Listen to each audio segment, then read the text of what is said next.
Good evening, fight fans. Straight Talk. I don't even know what episode it is, but this is sort of a Straight Talk special. Yeah, it's not really a heartwarming and a happy subject. Basically, we anybody that's watched the news recently knows that we have lost a British boxing legend. I think we've also lost Liam. His camera's gone off. There he is. He's back with us.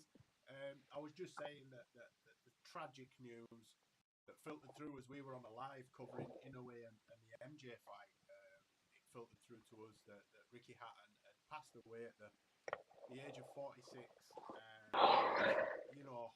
It's absolutely devastating news because I've spoken to a lot of people. I mean, I knew Ricky. I'm not a friend. I'm not going to pretend he was a friend, but I knew him through friends, and my brother was part of his stable a while ago, so I knew him to talk to him and say hello to. But everybody that I've spoken to had a story about Ricky. Everybody that posted photographs, it was a photograph of them with Ricky. Ricky was, a friend to many, but he was also a partner, a father, a grandfather, a brother, a son, an uncle, etc. So there's a deeper sadness there for his family. But ultimately, look, me and Liam have. I've not even introduced Liam. Liam, thanks for joining me. Liam Tully, my long-suffering co-host on No Bullshit Sports with Sam Walker, co-host of Straight Talk, and then Liam over on LT Sweet Boxing Science does Liam's Fight Night and other shows. So thanks for joining us, Liam. It's a bit of a somber one. You were with me when we learned that we'd lost Ricky.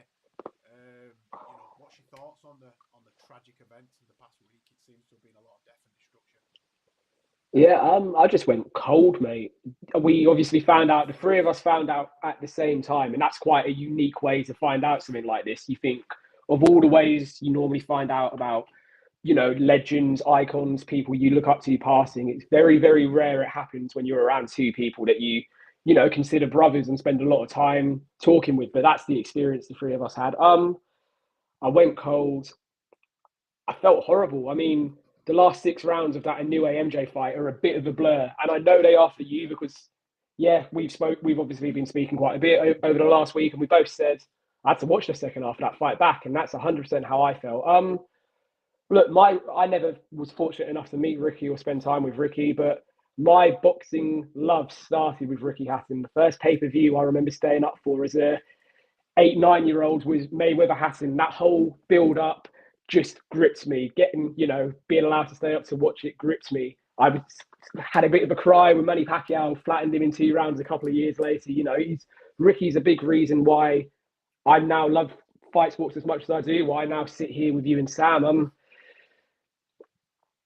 Look, everyone, you don't hear a bad word said about Ricky Hatton from anyone. It doesn't matter who they are. You don't hear them say a bad word. And that's very rare within this sport and within, professional life, full stop, if that makes sense, to hear someone that every single person will say, what a great guy. He always had time for me. He'd do X, he'd do Y, he'd do Z. To say came as a shock is probably true as well. Yes, as we're going to touch on, we know Ricky's had his mental health battles since retiring. But from anyone you speak to in recent times, he seemingly was doing better. He had this fight exhibition, whatever it was going to be in Dubai for December. He had been doing various interviews with podcasts, which may or may not see the light of day now, obviously, in light of what's happened to a lot of people. He seems to be in the best place he's been in for a long time, but it just further emphasizes the point that just because a person's putting on a front and a happy exterior doesn't mean you know what's going on behind closed doors, sadly. No, and look, I can. That's sort of a caveat into, or a segue into, me and you talking about and opening up about our own mental health struggles. I mean, as you touched on, myself, you and Sam are not just co-hosts; we're friends. We talk on and off camera. We talk off camera more than on camera. So you guys know my sort of life story, and other people that I've spoken to. It's not a secret. I had a torrid upbringing. I'm not bringing out the violence, but I had a shitty upbringing, and I fell into hard times. I was an addict for I lost all my 20s to addiction, and I have PTSD and I suffer with manic depression. Sorry, and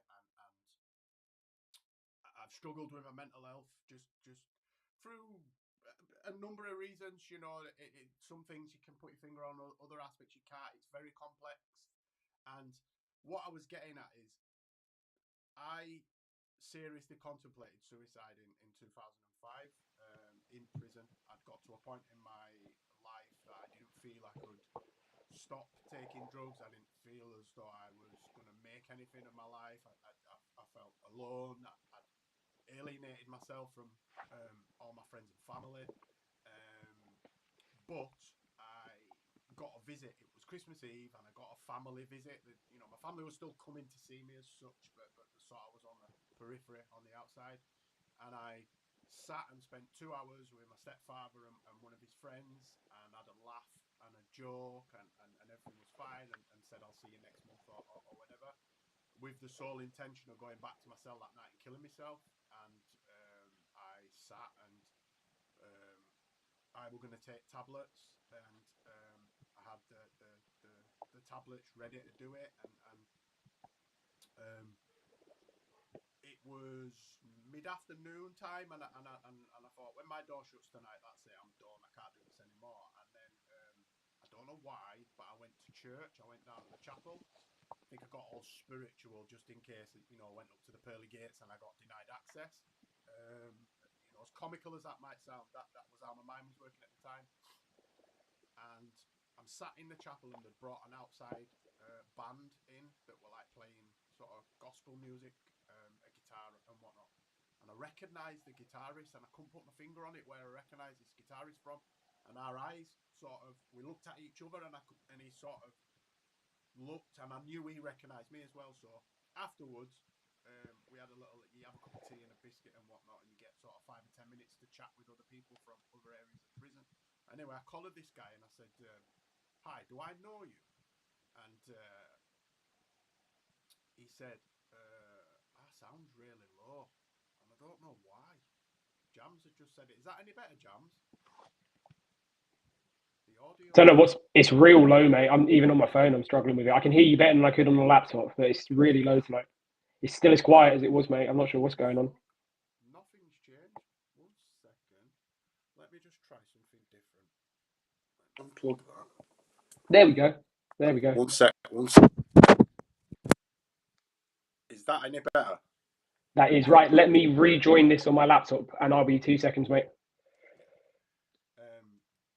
So yeah, I got to the lowest point I've ever been in 2005, and you know, I just didn't see a way out for myself, and I've talked to counsellors, and we get Liam back in. Better, yeah.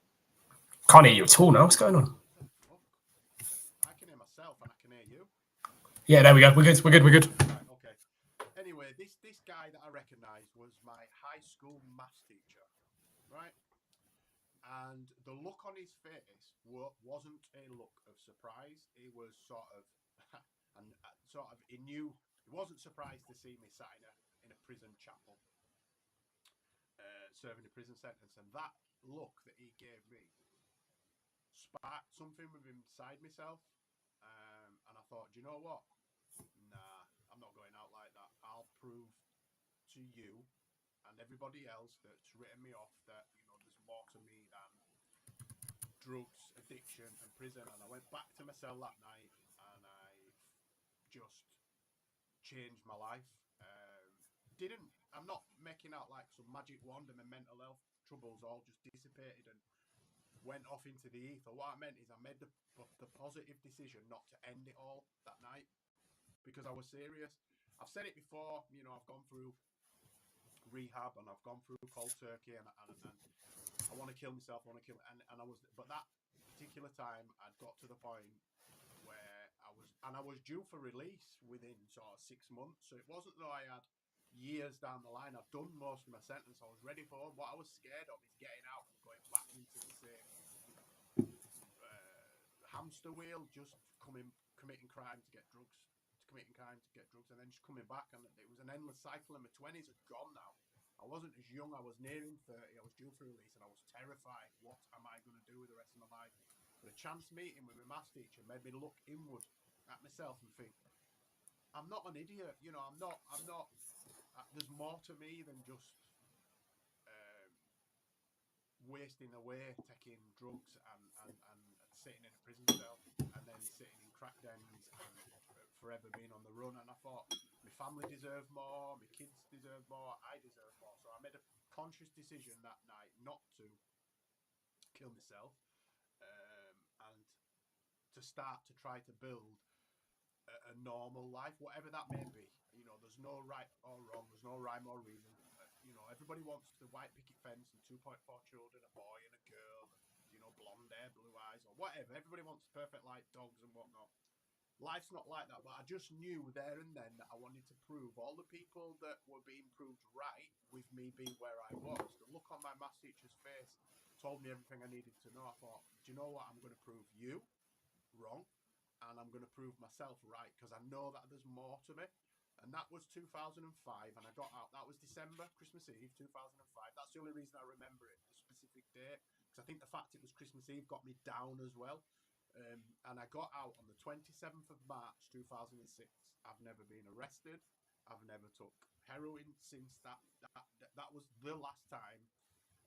But I still, to this day, and you know this, we've spoken about that, I still struggle with my mental health. I still have really, really fucking dark times. I work in a highly stressed environment that I put myself in.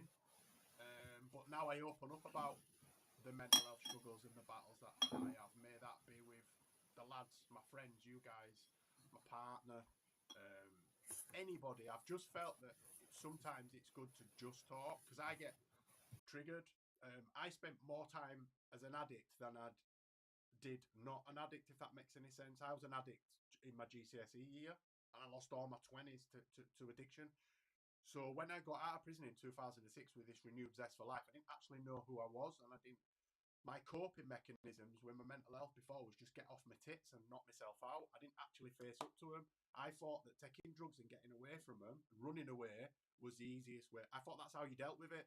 Just pack it off in a little box, get off your nut, and off. You know, you're fine. I never had to deal with them. But as soon as I got straight-headed, even though I was daunted by facing all this past trauma that I had from my upbringing and stuff that I'd done whilst an addict, traumatic experience that I've been through, I actually felt it were easier to cope with them straight and level-headed, not masked with drugs. And I'm not saying that is similar to Ricky. I'm not saying Ricky was an addict and whatnot, but we do know that he did have battles with substances.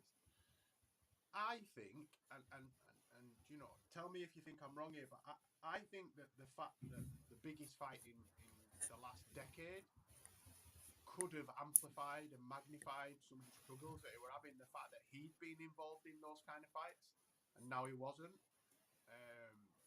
It's just left a lot of unanswered questions that I don't think we're ever going to get the answers to. I know I went off on a bit of a tangent there, but something just resonated with me in the whole sort of mess that we found ourselves in. Yeah, mate, at the end of that, you went really quiet again, just so you know. Yeah, look, everything you've just said, I've heard before, and you've always been really open. Look, I know you won't mind me saying this, we have been checking in with each other every morning and every evening for the last week. Just one message. We don't talk for too long, but we have a little chat, and that's just both of us knowing we're doing good. And that, you know, that's all it takes sometimes. I mean, my own struggles are different. I mean, I lived in denial for a long time about any issue with my mental health. I knew I wasn't happy. I knew there was something wrong, but I always chose to act as if there was no issue. And I spent a lot of time like that. I was 20 when I eventually decided to go to the doctors and say, something's not right. Can I, I need some help. And since then I'm very open. I got to a point one night when I was the first time round at uni. So as a lot of people that follow us know, I graduated university last year, but that was my second round at uni. When I was at uni the first time, I ended up dropping out. I just wasn't mentally in the right place. I was struggling badly and just living the uni life, definitely, but I was living it to kind of keep my mind occupied from other things rather than doing it for the right reasons. Does that make sense? And I was on a night out, Absolutely. and I was there, was having a few drinks, but wasn't doing much. And I just, in the middle of the club, walked up to everyone I was out with and just said, "I'm going home. See you later." But I was saying, goodbye to them essentially. Like I was hugging people like I wouldn't normally, if that makes sense. Yeah. And one of my mates decided to call my parents because they knew my mum and dad. It's about 2:30 in the morning.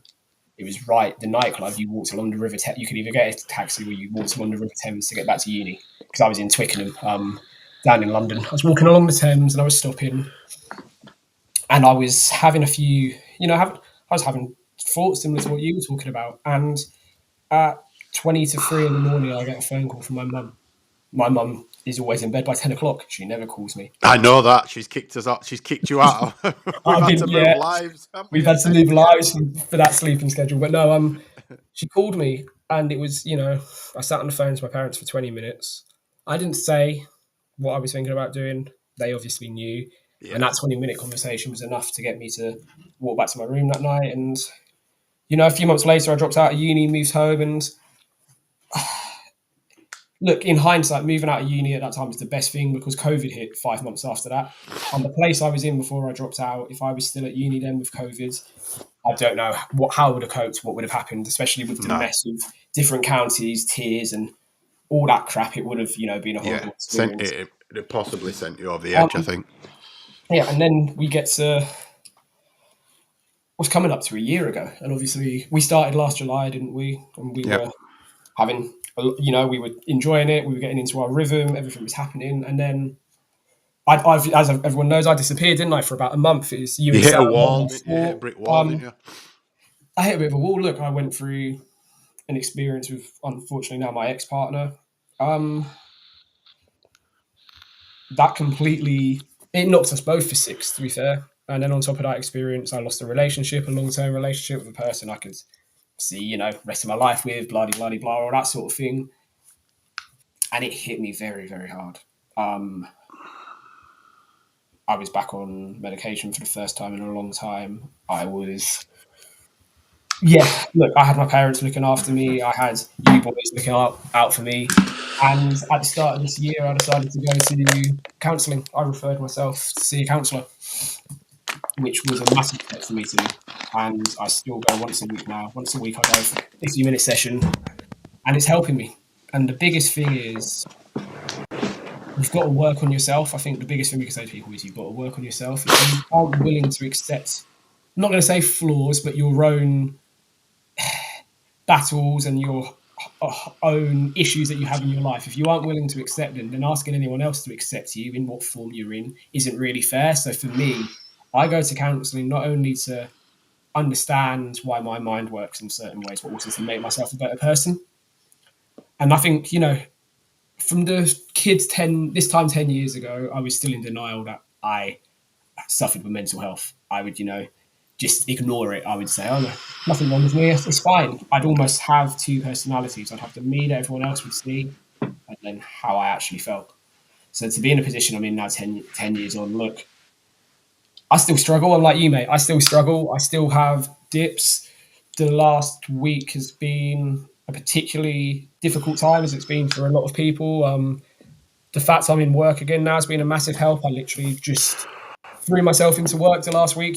From when I was talking to you, I threw myself into work. Today, I've not done a lot because I'm physically and mentally shattered, but I know that throwing myself into work for the last week has been a massive help for me. And as you boys know, the fact that it took me a year to find a job after graduating, you knew the effect that was having on me. So, look, you can be a victim of circumstance, like you sort of said you're not going to be, and you haven't been because of your upbringing and stuff. And you can use that as an excuse and say, oh, look, my life is X, Y, and Z because of this. Or you can say, that's happened to me, but I want to go in this direction. I want to make myself a person. And that is part of me and doesn't define me, if that makes sense. Look, I'm still not the finished article. I'm 27. I'm not where I want to be in my life. I'm not where I want to be within myself and my mental well-being, but that's okay. It's okay to not be okay. The biggest cliche in the world, but it is okay not to be okay. It's okay to talk. It's okay to accept you need help. And that's having those conversations. Look, we probably all have a friend that is the chippiest, bubbliest person you know, and a lot of people that know me would describe me as being that person. Yeah. That's the truth. Same. I'm that guy. Yep. But they, it's never a silly question, is it? And you can tell me if I'm wrong here, mate. So just ask that mate if they're okay. How is, and they'll always give you the, yeah, I'm fine. No, seriously. On a deeper level, are you okay? Are you looking after yourself? Is all that sort of things.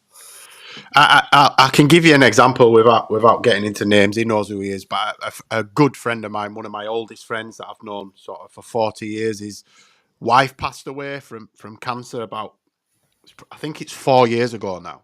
And I just went to the house, just randomly went to the house and just said, "Hi, do you need anything?"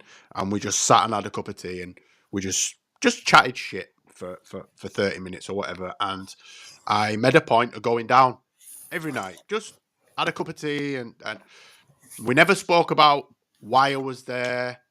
It didn't need saying, right? And he didn't need me, right? But years later, we had a conversation about something else, and then he just said to me, "Do you know what, mate? You fucking saved me." Then he said, "You were the only one that just came down and sat and listened to me." And he didn't have there wasn't a cry for help. He didn't reach out, but just the fact that he knew I was there, and I was there for nothing other than to have a cuppa and just sit and listen. And I think sometimes we are, as men, and I'm not being misogynistic or sexist or whatever, but it's all I've got to reference because I identify as a man. He, him. I'm just putting it out there, but it's all I've got to reference. I know personally, right, when growing up, right, yes, I had a tough upbringing. A lot of people have tough upbringings. A lot of people have been through worse things than what I've been through, right? But some of the things that I did, the excuses for me continuing with an addiction and hiding from my mental health problems was punishing myself. I'm a bad person and I've done bad things, and I was constantly punishing myself. But now looking back on it from the outside, now that I'm not engrossed in addiction and that kind of thing, I can see that I was bullshit. It was just an excuse. People take drugs because they want to take drugs. Yes, you end up as an addict eventually, but those conscious decisions were made, and it impacted my mental health. Because as I said to you, getting onto hard drugs at such a young age, my formative years, when I got clean, I didn't actually know who I was. So being able to learn who I was and deal with my demons and my trauma and categorize them and put them all in the little spaces, because I'm still in recovery now. I'm 48. I've been clean of addiction for nearly 20 years now, but I'm still in recovery. I shit you not, right? I shit you not. Some of the fucking stuff I do is mental, right? But it makes sense to me. So I'm obsessed with mints or chewing gum. I have to have mints. You fucking heard me sucking and chewing on the bloody pod. I've always got a mint, right? Anyway, my missus will buy me like multi-packs of Polos, right? I, in my fucking psychotic mind, have to take them all out of the wrapper because they're wrapped in tinfoil, and I'm paranoid that I'll take a Polo out of the packet and a piece of tinfoil will fall in the car somewhere, and my missus might see it and think that I've been taking drugs. Do you understand what I'm saying? We've had this before. Yeah, I've told you that before. Yeah, right? I have mad triggers. So if I make a jacket potato, for example, I'll go Nick, and I'll shout and I'll go, "Oh, the tinfoil," like. We're way past that now, and she would never question me. But little things, and I have to just deal with stuff like that. But look, it actually made it easier for me to cope with my mental health once I was not in a clouded haze that I used to run away from my problems. And I believe that being clean in mind and being able to function and focus meant that I could start to build these bridges in myself to be able to cope. Because what I'd always done before, if shit got tough, I'd just dip. I'd just dip. I want to do it. I'll do it when my kids are born. My kids were born. I didn't change. I'll do it for my partner. Nah, I was always trying to do it for somebody else. It got to the point where I had to do it for myself. But I still struggle. There are days, and you know this, we talk openly. I might pull over in a lay-by and sob for 20 minutes because I'm stressed about work and I'm worried about this and I might be worried about, whatever, right? But I'm not, the difference now is I'm not too proud to come home and speak to my partner or speak to one of you or Sam. There's been times where we've spoke to each other, be it through text message or whatever. Little things like that help. That's why I've always said, even if you don't feel that your friends need you, just reach out and ask that question, because you've done it with me. I got it this morning. Bam, are you all right? And I am actually all right. Yeah. Are you all right? Bam, bam, bam. And it set me up for my day then, because I thought, my boy's checked in on me. I'm all right. He's all right. Everybody seems to be all right. But you have to ask those questions, because we all say reach out and talk to somebody. It's hard, man. It's hard sometimes to reach out and talk to somebody. So you have to reach out and ask the question sometimes, because you won't always get that from your friend. They won't always tell you. Sometimes they're embarrassed. They're embarrassed sometimes and ashamed and feel that it's a sign of weakness. I don't give a shit about what people think about me anymore. I don't care if people think I'm not a tough guy. I'm not a hard man. I chat a lot of shit. I get trolled a lot. But you know what? I'm past caring about what people think, because ultimately I know within myself I've got a good heart and I care for people and I love people. And if you're a friend, I'll bat for you. You know that. If you're my friend, I'll do what I can to help you in any way that I can. Be that even if it's just as a supporting ear. Yeah, no, look, a lot of what you said, well, everything you said, I agree with, and I do, because we've had the conversation before. My favourite chocolate bar back in the day, funnily enough, Jams. I wonder why. I know you were going to say something like that as well.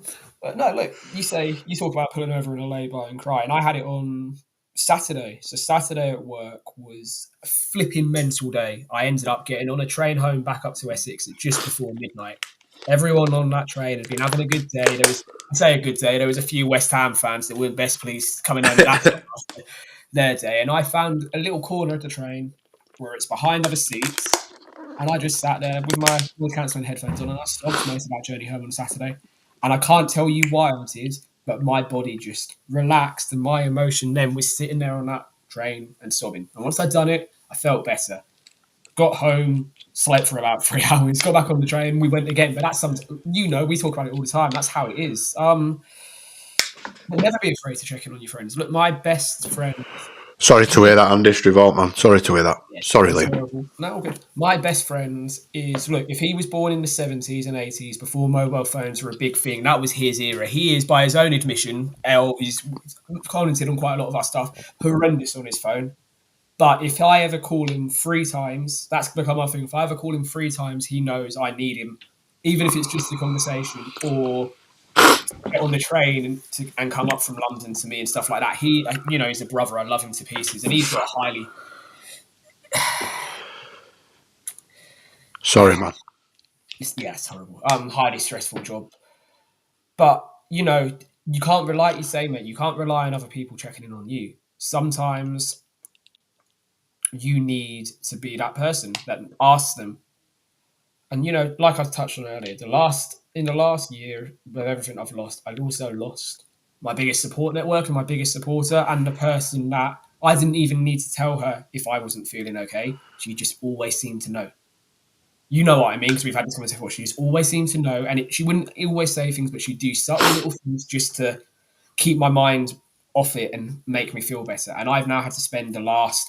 you'll know what I mean, the last year retraining to find a different way of coping with things, of coping with being back to being by myself. That's the hardest thing I struggled with, being by myself. When I'm by myself, this goes at 1,000,000 miles an hour and I can end up being in a bad way. So it's about finding new ways to cope.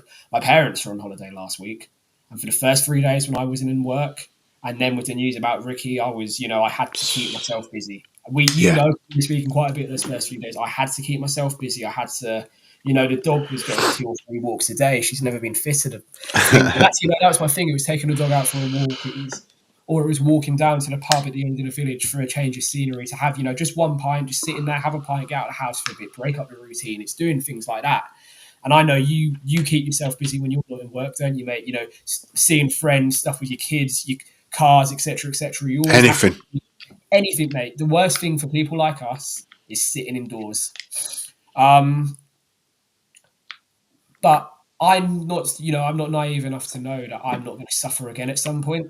Mental health is indefinite, if that makes sense. It's not like a broken bone. You break your arm, you break your leg, realistically within a 6-8 week timeline, depending on how serious it is, you're going to be healed. That muscle's going to, bone or muscle, etc., is going to re-heal, regrow, and you're going to be better.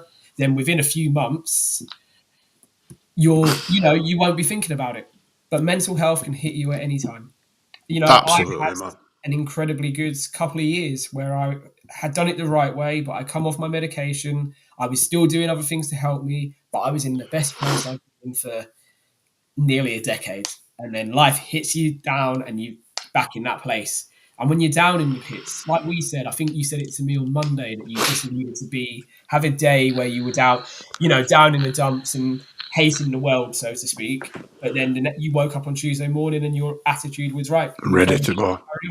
It's okay. I think an important thing to say to people is it's okay to sometimes hate the world and be down, but it's about not staying down. It's about bouncing back.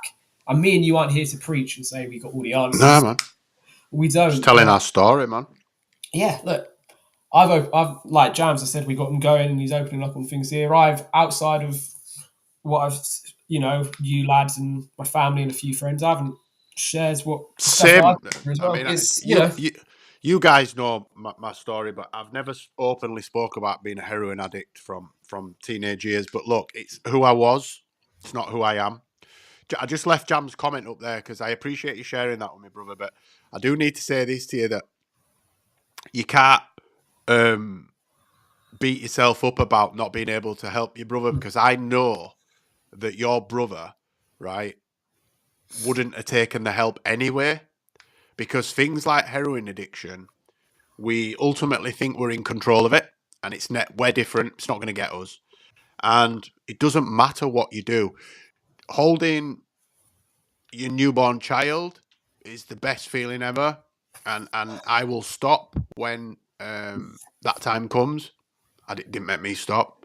I will stop for this reason. I'll stop for that reason. You couldn't help your brother, Jam, so you can't punish yourself for something that would have never happened. It didn't matter what you did for him. It wouldn't have helped. Unfortunately, it gets us, and it just takes for us to as I said, I had a chance meeting with somebody that sparked something within myself that made me want to stop.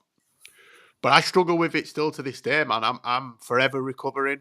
But I know now that if I do take it, I'd lose everything. And everything I've got at the minute means more to me than everything. And I don't just mean my kids and my missus. I'm talking about the friend network I've got. Liam's one of those friends where we're close, we're tight.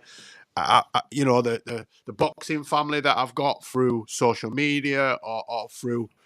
I grew up in boxing. My brother was a professional boxer. He was an English super featherweight champion and boxed on Ricky Hatton's undercards. I think he boxed on the Colazzo. I have to check that. Don't quote me on that, but he definitely boxed on Clinton Woods' world title bills and in Florida, and I think he boxed on Ricky Hatton's. Again, Jams, I'm just going to... sorry to keep highlighting you, Jams. I'm not trying to embarrass you or call you out here, but... I've had it. Do you know what I once did? Right, and I can laugh about this now, right? But my friend Eddie, who was he's one of my oldest friends, we've lived together, but we got a flat together, right? And he was going to work, and I was a junkie. So I said, right, I'm going to stop. There's all my money. There's all my bank cards. Lock me in the flat. And it was a loft flat. So it had a Velux window, on the roof. I even went as far as to pour vegetable oil out of the Velux so I couldn't climb out. So I'm stuck now, yeah? He was gone 15 minutes before I'd managed to scream a guy from the roadside to put a ladder up to the roof, and I got out and got drugs, and I was back in the flat off my tits by the time he got home at 5 o'clock. So I promise you, Jams, there is nothing you could have done for your brother. God bless his soul, right? He just was lost to the brown. And listen, most of my peer group from that circle are dead. I am one of the very few people that stopped at the right time. Right at age 30, I stopped. Didn't know what the fuck I was going to do with my life. I didn't have a job. I didn't have. I got out of prison with £42 and a bin liner with my worldly possessions in, and I had to go live in a hostel at the time. They would only give me parole to a hostel. But I printed off a CV, bullshit CV, said I'd worked in sales for 12 years, the 12 years that I'd lost in jail. And until I got an opportunity, and yeah, here I am 18 years later. I've never took heroin in all those 18 years, but I'm telling you now, Jams, please, brother, the pain that you feel and the guilt that you feel is misplaced, right? It's misplaced because you can't punish yourself. There's nothing you could have done. That if you had have saved him then, that time, he would have done it somewhere. It would have happened somewhere else. I've overdosed more times than I care to imagine. More. I've woke up like 1 minute I'm in a crack house, the next minute I'm in the infirmary, handcuffed to a bed with all my family.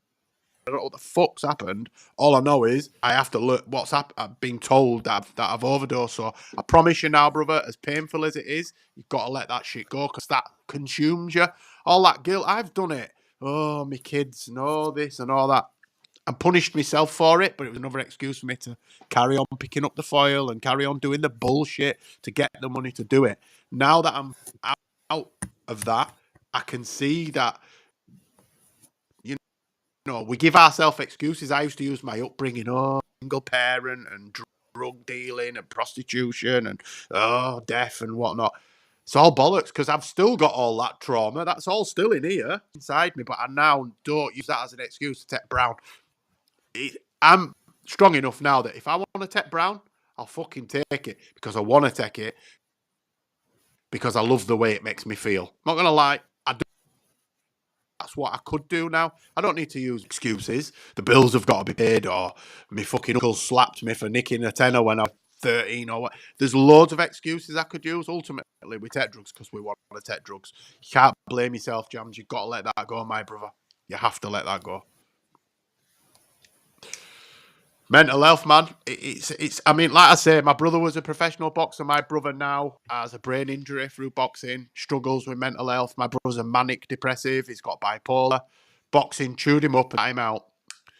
So the Ricky Hatton story has only been highlighted because he's died. Right? There are thousands of boxers and sports men and women and athletes. Let's use Gascoigne as an example. Yep. I saw him come through. Paul Gascoigne was one of the most talented footballers ever. Right?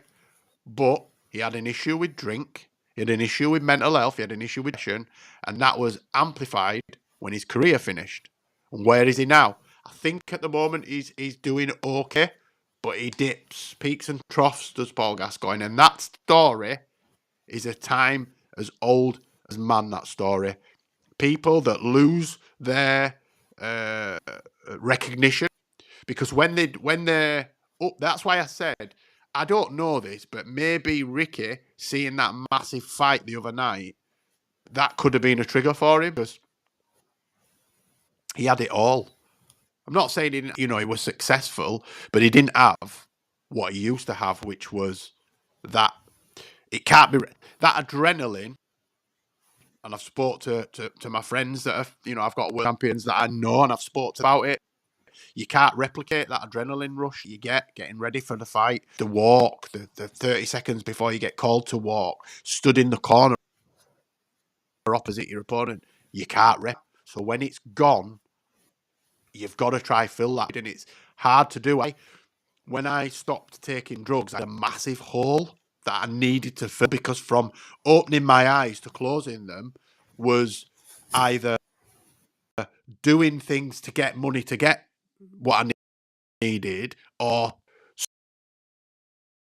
so when I stopped taking the drugs, I had at least 12 hours a day to fill. I didn't know how to do it. You knowing me, Liam, know that I'm a workaholic.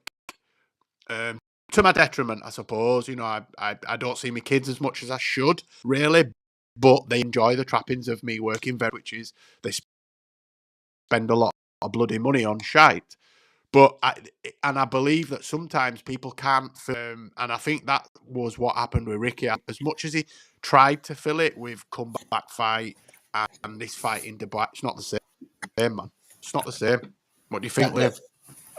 We know with Ricky that he was last in the gym on Friday morning and afternoon. He done his last session of the week.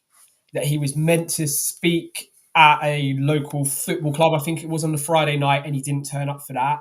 And then he didn't turn up to a local boxing show on the Saturday night, which is what led to someone going over to his house on the Sunday morning. So, look, but as everyone said, the people that saw him in the gym on Friday, he left and said, "I'll see you on Monday." He seems in a good place. But there was obviously him not turning up to those two events, which we know is very unlike Ricky because we know how often he's out and about doing things, was enough to make someone go over. And unfortunately,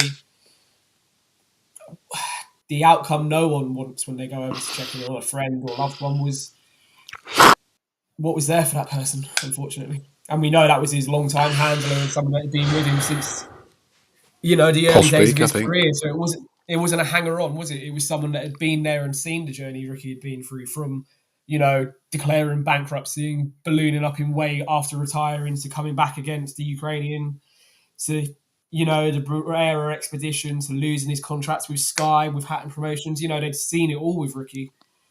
And, one of the most successful British fighters ever. Yes, it was the WBU belt, but he still holds the record for the most consecutive world title defenses in, below middleweight. That's a record that in this modern era will probably never be broken.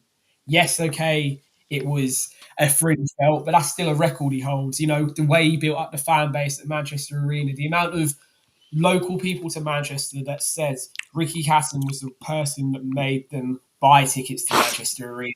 He was the person that made them fall in love with boxing. I mean, during the recession, 30,000 Brits going over to Vegas and not just set figure of speech, but literally drinking the MGM Grand and all of the casinos out of alcohol. That's not. I mean, sorry to cut. I will say this. It wasn't 30,000. The number is a bit Carl Frocci. It does get bigger. I think it was more like 15, but let's go with 30. We'll go with 4 tomorrow. Mate, whatever it was, for that many people to go over halfway across the world, that's fine. Yeah. It changed boxing. You'll never get it again. You'll never get it again. The likes of Conor McGregor for what he did, for the eyes that he brought on the sport. Ricky brought a different kind of fan. We've seen it on a smaller scale where, he has and Nathan Heaney, they get the football fan. Once you get the football fan, they travel in droves, but no one's ever taken fans abroad like Ricky Hatton, ever. And I don't believe we'll ever get anybody. I mean, Canelo gets a lot of fans, but they're only crossing the border. We've got fans traveling 5,000 and 6,000 miles. Do you know what I mean? Yeah, Ricky was one of a kind. Ricky was one of a kind in a lot of ways, and that travel base. I mean, you just never know, mate. And if there's one legacy for Ricky Hatton, it's this macho world of boxing. Hopefully, it's getting more people to open up. I mean, yeah, it's sad that it's like this to bring the community, the country as such, certainly for boxing fans. And we've said this, and we've said this not when something as tragic as this has happened, but we've said the sport of boxing needs fighters post-career. There's absolutely nothing for them, right? There's the Ex-Fighters Association dinners, and there's little small charities that don't get no fucking government funding, and like I said, my brother fought at a very high level as an amateur, was one of the first lottery funded amateur boxers. I think he was in the England squad with, Macklin and Martin Murray, Paul Smith, Stevie Bell, really good crop of fighters that all went on to do really good things as a professional. He boxed for the British. He was the English featherweight or super featherweight champion, I believe. But the game just spat him out at the end with absolutely nothing. Now, I know you have to be responsible for your own money. I'm not talking about money. I'm talking about support. The support, the kind of mental support that an athlete needs. Because my brother had trained since he was 8 years old. He first walked into an amateur gym at 8. He couldn't fight till he was 11, right? But he went day in, day out. So from 8 years old, all my brother's done is dieted and trained. And then he got to 35, I want to say. I think the Andy Townsend might have been his last fight. He went on too long, way past his best. He fought Gary Sykes and then he boxed Andrew Townsend and he got stopped, perforated eardrum. But that was it. He didn't get anything. He got his last paycheck and like, bye. And my brother has struggled bad post-career. He does a bit of amateur coaching. He's involved in a gym, but he's had no support from the British Boxing Board of Control. The British Boxing Board of Control, I'll say this now, are absolutely shit. They do not help fighters, right? And I'm not saying they should roll out the red carpet, but I believe that there should be a pension scheme, not just for money, but also for healthcare and mental healthcare. I think there should be psychologists as part of the British Boxing Board of Control. As part of your medical, I think you should be mentally assessed as well as physically assessed. Because there's professional boxers now that you can see have obviously got mental health issues, but, you know, they put bums on seats, so they'll get the sanctioning fees, won't they? But look, I don't want to go off on a tirade about the British Boxing Board of Control.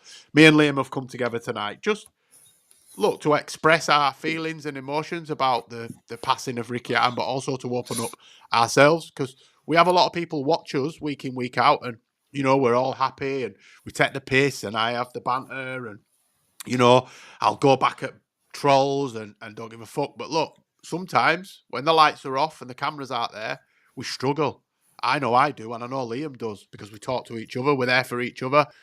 So I will say this now publicly, that if there's anybody watching this that feels,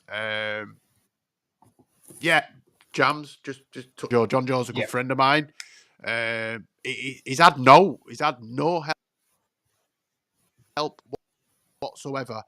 If it's just checking in on somebody once a month from somebody within one of the sanctioning bodies, because they make a fucking lot of money for doing nothing. But I will say this. My inbox is always open. Liam feels the same. As men, we need to try open up and support each other a little bit more. Women as well. I'm not saying that, you know, my DMs out. My DMs are open for anybody. I just want anybody to know that, you know, I will be as sympathetic as I can. I'll be as non-judgmental as I can. I'll probably crack some inappropriate joke at some stage while we're talking, but look, there's always somebody that will listen. I know it doesn't always feel like that, but I'd like to be a person that people know that if they need something, they can come to me, as long as it's not money.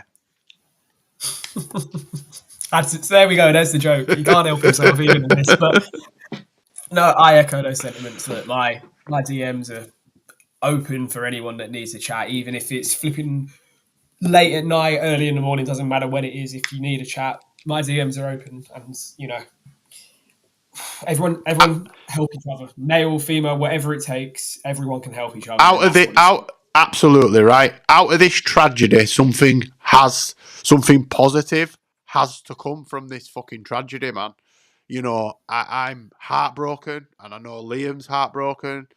Our co-host Sam's heartbroken. We found out together. We've done nothing but talk about it all week. We've been checking in on each other, but none of us are right. This has affected us deeply, and it's opened up a lot of wounds and old wounds for me, and it's made me look at myself. And I'm all right. You know, I'm not going to go into no deep, dark depression, because I can handle it now and I know how to deal with it at this moment in time. But that's not to say that I don't still feel very vulnerable, because I feel so fucking vulnerable sometimes. Because with me, and I'm not saying this like I've done something fantastic because I don't take heroin no more. What I'm saying is there's not many people about that have stopped. A lot of them are dead or still at it. So when I feel low about that, I can't talk to anybody. My missus has never took a drug in her life. So I can talk to her. She's there for me. She'll listen, but she doesn't know anything about. So I've got nobody. Certain times I ain't got anybody to talk about certain feelings that that I'm having, so I have to learn. I've had to learn how to deal with them. But if I am feeling low, I have a small circle of really good friends. Liam and Sam are part of the wider circle because I know I can always talk. If I need Liam, I'll just message him. He knows if he needs me, he'll message me. If I don't answer him straight away, message me again, and he knows that at some stage I'll get back to him, and he knows he can open up to me. We've spoke about things that we're not speaking about on here. You know, I've confided in you, you've confided in me. But those people don't necessarily have to be your friends. So I'm just putting it out there that I am offering my service as a listening ear. If anybody needs anything and they're struggling, if I can advise you in any way, I mean, I don't know how fucking good I will be, but I've been through a lot. I'm still here. I'm fighting the good fight, or I'm trying to fight the good fight, and I know Liam backs me in that, and I know he feels the same. So we just want to say that from the Straight Talk guys, Ricky Hatton, rest in peace. You know, you're going to be sadly missed. It's going to take a lot of time for any of us to get over this. What's this from Jams here? Sorry, I haven't got my glasses on. You have, mate. You've beat the demon. Most like you said, are dead or in prison still. You're one of the few to genuinely make it out alive. Thank you, man. Thank you. I appreciate that. I will say that I do still battle, though. You know, the times when I think, ooh, do you know what? I could take a bit of this and do a bit. But I know that there's only one way. You can't be in control of things like that. So the demons they're not beaten. They're just sort of, we've called it a draw because they know they won't get me again. And I know that I'll always be a recovering addict, but I've accepted that. That's why I'm opening up about it, because I know now that I will get attacked. I'll get called a smackhead and I'll get called a junkie. But shit like that don't bother me anymore. You know, I put myself out there to be vulnerable because I know I can deal with it. Some people can't. So I will reiterate this again. We came on this live tonight to open up and talk about how we felt about what had happened with Ricky. Talk about our own battles and struggles with mental health. I've opened up, Liam's opened up, but we also want to offer our services as such that if anybody wants to send us a message and wants to talk, we're always available. And we might make these mental health chats a bit of a regular thing, just as an open platform for people to come in and talk and just express themselves. We're not doing it for clicks and views. We're just doing it because we feel it's the right thing to do at this point. Is there anything you'd like to say before we wrap up tonight's mental health special? I'm fucking emotional. I think I'm going to go for a cry after this, to be honest. And I ain't joking. I'm done, mate. Before this, just about holding my shit together. Can I just thank Liam first and foremost? Liam, brother, thank you very much. I really appreciate you joining me and opening up. I know it takes a lot for you to be as open and honest with the world, because this is going out live over a few platforms. Can I just say thank you to Jams, Hand History Vault, anybody else that's joined us and inputted. It's been amazing. Thank you. And I'll just say this again. If anybody needs anything, at Jay's Fight Talk or at LT's Sweet Boxing Science, doesn't have to be about fighting. And it isn't going to be public. If you need something, please reach out. Liam, love you, brother. Thank you very much for joining us. We'll see you all soon. Keep punching.